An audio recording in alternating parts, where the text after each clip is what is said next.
Bangaphaya kwe-38,000 abantu abanentshulongwane yeCorona kwiphondo laseNtshona Koloni, yaye iindawo eziliqela kweli phondo sele zibhengezwe njengezitshotshentla ngolosuleleko.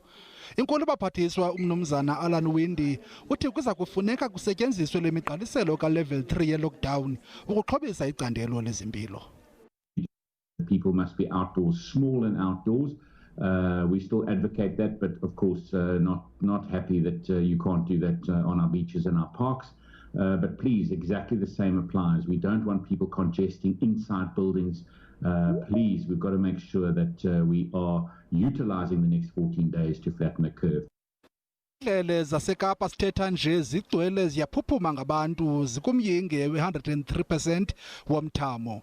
Liyanwenwa ulosuleleko nokusweleka kwabantu ngumsinga wesibini wale ntsholongwane, yaye lenyukile nezinga lokusetyenziswa koomatshini bokuphefumla.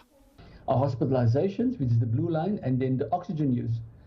We are going into territory that we've never been before in terms of the daily oxygen requirement to keep responding to COVID. Ngoku bayi-6,332 abantu esele beswelekile kweli phondo ngenxa yalo bhubhane.